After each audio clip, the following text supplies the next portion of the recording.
നമസ്കാരം, ഞാൻ നിയുക്ത പ്രവീൺ. എയർ എയർ എയർ പണി വാങ്ങിക്കൂട്ടി വീണ്ടും എയറിലായിരിക്കുകയാണ് രാഹുൽ ഗാന്ധി. ഇപ്പോൾ എന്താണ് പ്രശ്നമെന്നല്ലേ? ആറ്റിറ്റ്യൂഡ്. രാഹുൽ ഗാന്ധിയുടെ ആറ്റിറ്റ്യൂഡ് തന്നെയാണ് പ്രശ്നം. ഈ ആറ്റിറ്റ്യൂഡ് കാരണം സോഷ്യൽ മീഡിയയിൽ നല്ല അലക്കുകൾ കിട്ടുകയാണ് അദ്ദേഹത്തിന്. എന്താണ് സംഭവം എന്ന് നോക്കാം. അഹമ്മദാബാദിൽ നടന്ന കോൺഗ്രസ് വർക്കിംഗ് കമ്മിറ്റി യോഗത്തിൽ കോൺഗ്രസ് നേതാവ് രാഹുൽ ഗാന്ധി സർദാർ വല്ലഭായ് പട്ടേലിന് ആദരാഞ്ജലി അർപ്പിക്കുന്ന വീഡിയോ സോഷ്യൽ മീഡിയയിൽ വൻ പ്രതിഷേധത്തിനാണ് ഇടയാക്കിയിരിക്കുന്നത്. സർദാർ വല്ലഭായ് പട്ടേലിനെ പോലെ ആദരണീയനായ ഒരു മനുഷ്യന്റെ പ്രതിമയ്ക്ക് ഹാരം അർപ്പിക്കുമ്പോൾ ഒരു ബഹുമാനമൊക്കെ വേണം. പപ്പുമോൻ എന്താ ചെയ്തതെന്ന് നമുക്ക് നോക്കാം.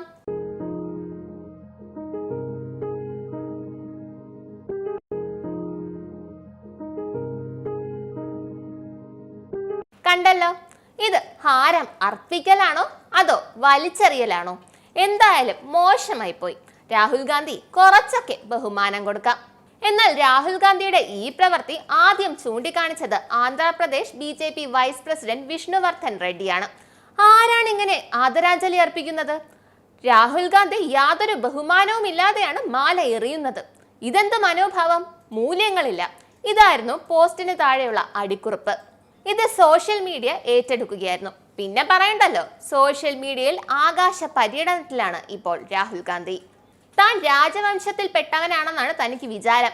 പ്രതീക്ഷയില്ലാത്തവൻ, അർഹതയുള്ള ഒരു ഭ്രാന്തൻ, ഔപചാരികതയില്ല, മണ്ടത്തരം, കിരീടമില്ലാത്ത മണ്ടൻ രാജകുമാരന്റെ തികഞ്ഞ മനോഭാവം.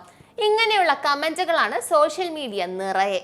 അഹമ്മദാബാദിലെ സർദാർ വല്ലഭായ് പട്ടേൽ മ്യൂസിയത്തിൽ നടന്ന CWC യോഗത്തിലാണ് ഈ വീഡിയോ എടുത്തത്. സർദാർ പട്ടേൽ സാഹിബ് നമ്മുടെ ഹൃദയങ്ങളിലും ചിന്തകളിലും ജീവിക്കുന്നു. അദ്ദേഹത്തിന്റെ പാരമ്പര്യം നമ്മൾ മുന്നോട്ട് കൊണ്ടുപോകുന്നു. ഈ ചിന്ത മനസ്സിൽ വെച്ചുകൊണ്ടാണ് അഹമ്മദാബാദിലെ സർദാർ പട്ടേൽ മ്യൂസിയത്തിൽ ഞങ്ങൾ ഈ യോഗം, അതായത് കോൺഗ്രസ് കമ്മിറ്റി യോഗം സംഘടിപ്പിച്ചത്. അദ്ദേഹത്തിന് ഞങ്ങളുടെ ഹൃദയംഗമായ ആദരാഞ്ജലികൾ അർപ്പിക്കുന്നു. ഇങ്ങനെയാണ് മുതിർന്ന കോൺഗ്രസ് നേതാവ് മല്ലികാർജുൻ ഖാർഗെ പറഞ്ഞത്. അതിന്റെ നെക്സ്റ്റ് സെക്കൻഡ് രാഹുൽ ഗാന്ധി കാണിച്ചത് ഇങ്ങനെ. ഇതാണ് കോൺഗ്രസ്, ഇന്ത്യ ഭരിക്കാൻ വ്യാമോഹിക്കുന്ന കോൺഗ്രസ്. നന്ദി, നമസ്കാരം. നിങ്ങൾക്കും ആനന്ദ മീഡിയയുടെ പ്രേക്ഷകരിൽ ഒരാളാകണ്ടേ? യൂറോപ്പിലും US-ലും ആഫ്രിക്കയിലും അടക്കം പ്രവാസികൾ ഉള്ളയിടങ്ങളിലൊക്കെ ജനപ്രിയ ചാനലുമായി ആനന്ദ് മീഡിയ ഒപ്പമുണ്ട്. ഏഷ്യാനെറ്റ് ഫ്ലവേഴ്സ് അടക്കം നിങ്ങളുടെ വിരൽത്തുമ്പിലെത്തും. ആദ്യം റോക്കു ബോക്സ് സ്വന്തമാക്കുക. അതിൽ നിന്നും ആനന്ദ് മീഡിയ ആപ്ലിക്കേഷൻ ഡൗൺലോഡ് ചെയ്യുക, ഇൻസ്റ്റാൾ ചെയ്യുക. എന്നിട്ട് 02085866511 എന്ന നമ്പറിൽ ഞങ്ങളുടെ കസ്റ്റമർ കെയറിൽ ബന്ധപ്പെടുക. അല്ലെങ്കിൽ +91 735 660 3747 എന്ന നമ്പറിൽ വാട്സപ്പ് ചെയ്യുക. ആനന്ദ് മീഡിയയുടെ സേവനങ്ങൾ സ്വന്തമാക്കുക. മറ്റു ചാനലുകൾക്കൊപ്പം ആനന്ദ് TVയും എൻജോയ് ചെയ്യുക.